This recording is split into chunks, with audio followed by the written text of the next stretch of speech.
ফেসবুকে একটা image viral হয়েছে, ওখানে দেখা যাচ্ছে আর্জেন্টিনা একটা ফুটবলার তার প্রতিপক্ষ টিমের একটা ফুটবলারের পা টেনে ধরে রেখেছে। তো এটা কতটুকু যৌক্তিক? ফুটবলে এই ধরনের ট্যাকেল করা যায় কি না? অনেকে ইমেজটা আমার ইনবক্সেও পাঠিয়েছেন, ইনবক্সেও জিজ্ঞেস করেছেন একই প্রশ্নগুলো। তো ওইটার অ্যান্সারটা আমি এখন দিব, বিষয়টা ক্লিয়ার করে দিব। তো আমি নিজেও যখন একজন প্রফেশনাল ফুটবলার ছিলাম বা যখন প্রফেশনাল কোনো ম্যাচ আমি খেলতে যেতাম, তো আমার যিনি কোচ ছিলেন, তো উনি আমাকে বলতেন, তো তোমার টার্গেট থাকবে সবসময় বল আটকানোর জন্য, বল যেন তোমার এরিয়াতে ঢুকতে না পারে, বল তোমার নিয়ন্ত্রণে তোমার নিতে হবে, অথবা বল আটকাতে হবে, অথবা বলটা ক্লিয়ার করতে হবে। কখনও যদি তোমার মনে হয় যে বল সম্পূর্ণরূপে তোমার নিয়ন্ত্রণের বাইরে চলে গেছে, ওই পর্যায়ে যদি প্রতিপক্ষের প্লেয়ার বল পায়ে নেয়, তাহলে তোমার টিম বিপদে পড়তে পারে। তাহলে ওই ক্ষেত্রে যেহেতু তুমি বলের নিয়ন্ত্রণ হারিয়েছো, বল আটকাতে পারো নাই, তাহলে তুমি প্লেয়ার আটকাবা যেভাবেই হোক।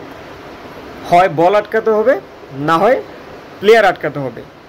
তোমার কাছে যদি মনে হয় যে তোমার টিম বিপদে পড়তে পারে এবং তোমার টিম হেরে যেতে পারে, হারের সংখ্যা তৈরি হতে পারে, তোমার যদি এরকম মনে হয়, তাহলে তুমি বল আটকাবা। যদি বল আটকাতে না পারো, তাহলে প্লেয়ার আটকাবা যেভাবে হোক। এখানে যদি তুমি রেড কার্ড খাও, তোমাকে যদি রেফারি রেড কার্ড দেখায়, তাহলে তোমার ওই ট্যাকেলটা করতে হবে, প্লেয়ারটাকে আটকাতে হবে তোমার টিমকে বাঁচানোর জন্য। সুতরাং এখান থেকে কিন্তু বোঝা যায় যে এটা হচ্ছে ফুটবলের একটা টেকনিক বা ফুটবলের একটা কৌশল। ফুটবল গেম প্লে করার একটা কৌশল হচ্ছে এটা, হয় বল আটকাও, না হয় প্লেয়ার আটকাও।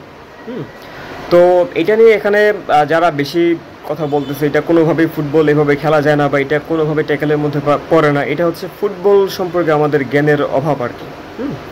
আর এটা যদি একেবারেই ফুটবলের নিয়মের বাইরে হয়ে থাকে বা এটা ফুটবলে করাই যাবে না, এই ধরনের ট্যাকেল এরকম কিছু যদি হয়ে থাকে, তাহলে এটা যথাযথ কর্তৃপক্ষ যারা আছে ওনারা ব্যবস্থা নেবে।